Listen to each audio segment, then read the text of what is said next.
আসসালামু আলাইকুম।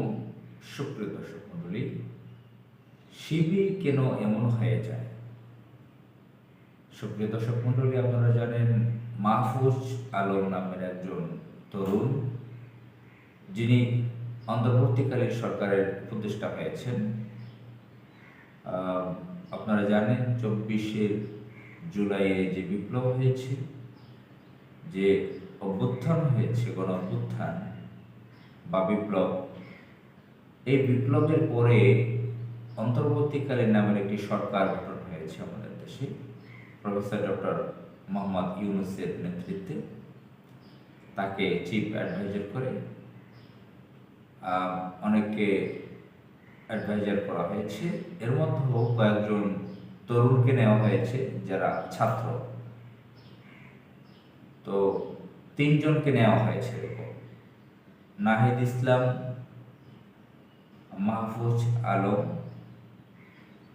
এবং আরেকজনকে নেওয়া হয়েছে, তাকে এলজিআরডি ক্রীড়া সহ বিভিন্ন গুরুত্বপূর্ণ মন্ত্রণালয়ের দায়িত্ব দেওয়া হয়েছে। তার নাম হচ্ছে আসিফ মাহমুদ। এই তিনজন তরুণকে পূর্ণ মন্ত্রী পদমর্যাদার উপদেষ্টা বানানো হয়েছে। এর মধ্যে নাহিদ ইসলাম কিছুদিন আগে পদত্যাগ করে একটি দল গঠন করেছেন এনসিপি নামে। সেটা একটা শোডাউন করেছেন। রমজান মাসে একটি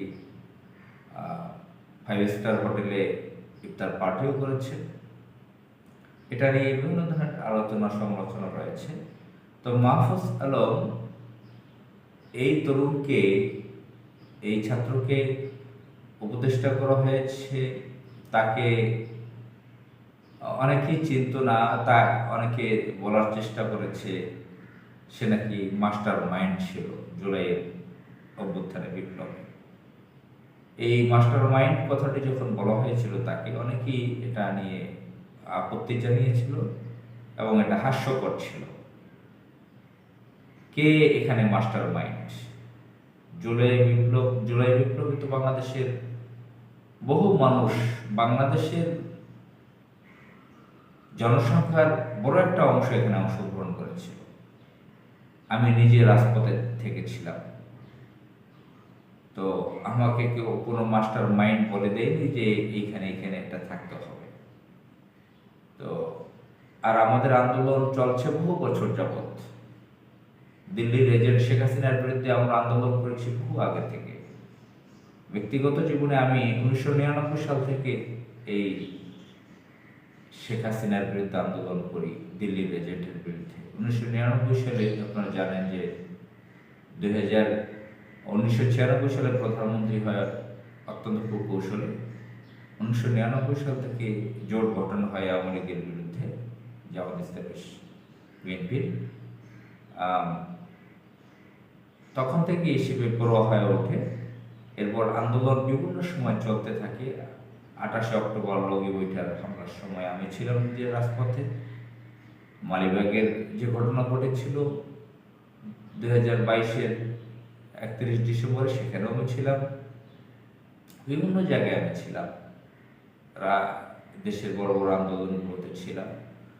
তো আসলে এইসব মাস্টার মাইন্ড কথা শুনলে আমাদের কাছে খুবই হাস্যকর লাগে। আর আমরা জানি বিভিন্ন সময় বিভিন্ন হাস্যকর জিনিস আমাদের সামনে আসবে, এগুলো হজম করা অনেক সময় কষ্ট হয়ে যায়। এই ছেলেকে মাস্টার মাইন্ড বলা হলো। বাংলাদেশে যেটা হয়, অতি আবেগপ্রবণ মানুষ, তাকে উপদেষ্টা বানানো হলো। কি মাস্টার মাইন্ডের কি করেছে, কতটুকু বুদ্ধিজীবী, এগুলো আমরা ওয়াকিবহাল, আমরা জানি না বিষয়টা। হঠাৎ করে তাকে, এই ছেলেকে উপদেষ্টা বানানো হলো। সে নাকি শিবিরের সাথে ছিল। তো অনেকে বলে আমাদের শিবিরের সাথে, শিবিরের একজন কর্মী সাথী সে উপদেষ্টা হলো। তো এই মাহফুজ আলম প্রথমে প্রতিমন্ত্রী পদমর্যাদায় বিশেষ সহকারী ছিল, চিফ অ্যাডভাইজারের। তার সঙ্গে যুক্তরাষ্ট্র সফরও করেছে, একটা টিম গিয়েছিল, তার মধ্যে সেও ছিল। একটি অনুষ্ঠানে আমেরিকার যুক্তরাষ্ট্রের সাবেক প্রেসিডেন্ট মিস্টার বিল ক্লিনটন ছিল, সেখানে সেও জয়েন করেছিল ইউনূসের সাথে। ইউনূস পরিচয় করিয়ে দেয় তারা জুলাই বিপ্লব ঘটিয়েছে, তারা এই করেছে সেই করেছে। তো প্রফেসর ডক্টর মোহাম্মদ ইউনূসও এই ব্যাপারটায় অতি আবেগপ্রবণ। শুধু কিছু সংখ্যক ছাত্রদেরকে সে তিনি হাইলাইট করেছেন, অল্প কিছু সংখ্যক ছাত্রদেরকে অতি আবেগপ্রবণ হয়ে। তো তিনি তো 3-0 যে ফর্মুলা সেগুলো সারা বিশ্বের তরুণদেরকে দেন, তরুণদেরকে নিয়ে বিভিন্ন মোটিভেশন স্পিচ করেন। এই জন্য তরুণ কয়েকটা পেয়ে গেছে, অতি আবেগে তিনিও তাদের পক্ষে অনেক কথা বলে ফেলেন, যেগুলো আপত্তিকর মনে হয়। তো যাই হোক, এটা অন্য আলোচ্য বিষয়। সাবেক শিবির কেন এরকম হয়? আপনারা জানেন, সম্প্রতি এই মাহফুজ আলম জামাত ইসলামী সম্পর্কে কি বলেছে। সে বলেছে জামাত ইসলাম যুদ্ধাপরাধের সহযোগী ছিল, কোট আনকোট। তো এখানে শাহবাগে যে আন্দোলনটা বর্তমানে হচ্ছে, জানেন 2013 সালে যে দিল্লির এজেন্টরা লাকি টাকি ডাক্তার ইমরান সরকার সহ অনেক গাঞ্জুটিকে, মাদকাসক্তকে নামিয়েছিল বিচার বিভাগের বিরুদ্ধে। তো এখন সেই লাকিরা সম্প্রতি রাস্তায় নেমে, শাহবাগে নেমে পুলিশের উপর মারধর করেছে। এই জন্য বাংলাদেশের বিভিন্ন তরুণরা, এমনকি জামাত ইসলামের লোকজন, তরুণরা অনেকে সেখানে প্রতিবাদ করেছে শাহবাগে। তো এই জন্য মাহফুজ আলম বলছে যে এটা জামাত ইসলামের প্রক্সি হওয়া যাবে না। শাহবাগে কোট আনকোট যারা যাচ্ছে, অনেকে তারা জামাত ইসলামের প্রক্সি হয়ে যাচ্ছে, জামাত ইসলাম যুদ্ধাপরাধের সহযোগী ছিল, ইত্যাদি ইত্যাদি। তো এই কথার পরে জামাত ইসলামের সেক্রেটারি জেনারেল জনাব মিয়া গোলাম পরওয়ার সাহেব, সাবেক এমপি, তিনি বলেছেন কোন এক বক্তৃতায়, মাহফুজ আলম যে কথা বলেছেন জামাতের বিরুদ্ধে কোট আনকোট, এটা ভারতের গুপ্তচর শাহরিয়ার কবিরদের মতো কথা।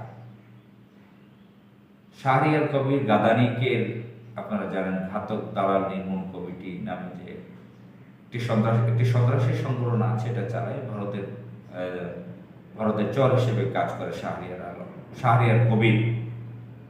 এখন সম্ভবত সে জেলে আছে। তো এই শাহরিয়ার কবিরের মতো কথা বলে মাহফুজ আলম, এটা বলেছেন জামাত ইসলামের সেক্রেটারি জেনারেল। তো যাই হোক, এ তো গেল জামাত ইসলামের সেক্রেটারি জেনারেল কি বললেন, খুব সুন্দর কথা বলেছেন, সময় উপযোগী গুরুত্বপূর্ণ কথা বলেছেন। তা ওই মাহফুজ আলম জামাত ইসলামকে নিয়ে এরকম কেন করলেন? তো এই মাহফুজ আলমরা, সাবেক শিবির, এই ধরনের অনেক তরুণরা আছে। শুধু মাহফুজ আলম হয়তো উপদেষ্টা হয়েছেন, আমরা তাকে চিনি মিডিয়ার কল্যাণে।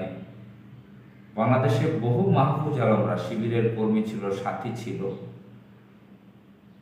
এরা জামাত ইসলামের বিরুদ্ধে যাচ্ছে, জামাত ইসলামের বিরুদ্ধে নানান বাজে কথা বলছে, আর 71 কেন্দ্রিক বাজে কথাগুলো বলছে। ব্যক্তিগত জীবনে আমার এ ধরনের বহু অভিজ্ঞতা আছে যে শিবিরের সাথে ছিল, শিবিরের নেতা ছিল, কর্মী ছিল।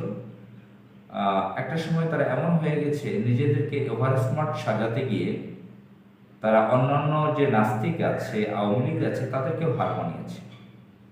আমার খুব নিকট বন্ধু, তাকে আমি এখনো রেসপেক্ট করি, ভালোবাসি, সম্মান জানাই। আমরা একই বাসায়, একই ফ্ল্যাটে ছিলাম। খুবই আবেগপ্রবণ ব্যক্তি, তার সাহিত্যিক চর্চা আছে, সাহিত্য চর্চা আছে তার মতো। শিবিরের সাথী ছিলেন তিনি, খুবই ভদ্রলোক মানুষ। তাকেও আমি দেখেছি, তাকে আমার বোঝাতে হয়েছে নামাজ যেন তিনি নিয়মিত পড়েন, অন্তত পক্ষে। তাকে নামাজ পড়তে দেখতাম না। তিনি আমাকে সম্মান দিয়ে অনেক সময় বলার চেষ্টা করেছেন যে হ্যাঁ, এই প্রতিষ্ঠানে চাকরি করতে এসে অনেক সময় ওয়াশরুমে বসে আমার নামাজ পড়তে হয়েছিল। তো ভালো কথা, কিন্তু পরবর্তীতে তিনি নামাজ ওভাবে তাকে পড়তে দেখতাম না। এবং এমন এমন কথা বলতেন, আকাশ পাতি দেওয়ার মতন কথা। নিজেকে বড় পণ্ডিত, ওভার স্মার্ট সাজাবার জন্য তিনি জামাত ইসলাম সম্পর্কে, ইসলামিক দল সম্পর্কে, ইসলামিক কৃষ্টি কালচার সম্পর্কে যা বলতেন, আমার কাছে খুব হাস্যকর লাগতো। চিন্তা করতাম, এই ভদ্রলোক, এই ভাইটা শিবিরের সাথী ছিলেন, অথচ আমি শিবিরের নর্মাল একজন কর্মী ছিলাম। তো তিনি শিবির ইসলামিক সংগঠন সম্পর্কে, ইসলামিক সংস্কৃতি কালচার সম্পর্কে তার এই ধারণা। তাকে দেখতাম চে গুয়েভার ছবি তার ডেস্কে রেখে দিতে। তো হ্যাঁ, চাকরি বাঁচাবার জন্য অনেক কৌশল করা যায়, কিন্তু কৌশল তো সীমা থাকা দরকার। চে গুয়েভার ছবি দেখে তাকে বোঝাতে হবে যে আমি ইসলামিক কোনো দলের না, আর ওই চাকরিতেই রিজিক আছে, অন্য কোনো জায়গায় কি রিজিক নাই। হ্যাঁ, তিনি ওই চাকরিতে থেকে বহু কিছু অর্জন করেছেন, ব্যক্তিগত সুযোগ সুবিধা প্রচুর, পৃথিবীর বিভিন্ন দেশ, ইউরোপ, আমেরিকা ঘুরে বেরিয়েছেন, বহু সম্মান পেয়েছেন, বহু অ্যাওয়ার্ড পেয়েছেন। তাকে আমি দেখেছি এক আলাপে আর এক শিবিরের কর্মী, সাবেক, যিনি এখন জামাতের কর্মী, সে সহ একদিন তার সাথে ঘুরে বেরিয়েছিলাম রাতের বেলা। তিনি বোঝাতে চাইলেন যে কোমল পানীয়, বিমানে বিভিন্ন ধরনের কোল্ড ড্রিঙ্কস খেতে দেয়, সফট ড্রিঙ্ক দেয় না, কোল্ড ড্রিঙ্কসই দিয়ে থাকে।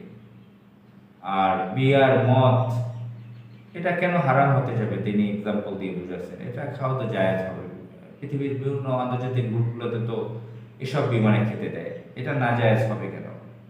তা আমি জানি না, তিনি অবশ্যই এটা খান না, মদ বিয়ার, কিন্তু তিনি এটাকে জায়েজ বলতেছেন তার ভাষায়। তো এই যে ওভার স্মার্টগিরি, এই যে নিজের মন গড়া তৈরি ফতোয়া, তো এভাবে সাবেক শিবিরদের অনেককে আমি দেখেছি। একজন দেখেছি সাবেক শিবিরের সাথী প্রার্থী ছিল, অত্যন্ত বাস্টার্ড চরিত্রের, ঢাকার আফতাবনগরে থাকতো। তার প্রফেশনই হচ্ছে সিটারি, প্রতারণা করা, বিভিন্ন মেয়ে লোক নিয়ে বাজে কর্ম এবং মানুষের সাথে প্রতারণা করা, এবং নিজেকে দাবি করে আমি ওয়েস্টার্ন কালচারে বিশ্বাসী, আমি ওয়েস্টার্ন কালচার পছন্দ করি। তো উল্টাপাল্টা পোশাক, মেয়ে লোকের সাথে আকাম কুকাম, এবং জামাত শিবির বিরুদ্ধে নানান কথা, এবং জামাত ইসলামের বিভিন্ন আলেমদেরকে নিয়ে, যেরকম মুফতি ইব্রাহিম সাহেবকে নিয়ে বাজে মন্তব্য করা, তাকে এগুলো দেখেছি। তো শিবিরের বহু এরকম সাথীদেরকে দেখেছি যে এখন তারা সামান্য এই দুনিয়াবি কিছু সুযোগ সুবিধা পেয়ে এমন এমন কথা বলে ওভার স্মার্ট সাজার জন্য। তো এখানে তখন আমার মনে হয় যে এই অঞ্চলে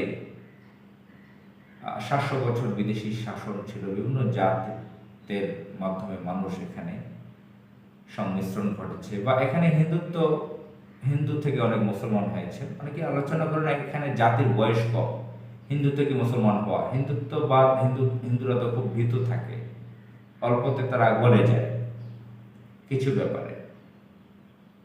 তো এখানে এই হিন্দু থেকে মুসলমান হওয়া জাতিটা এরকম হয়তো, বা অনেকেই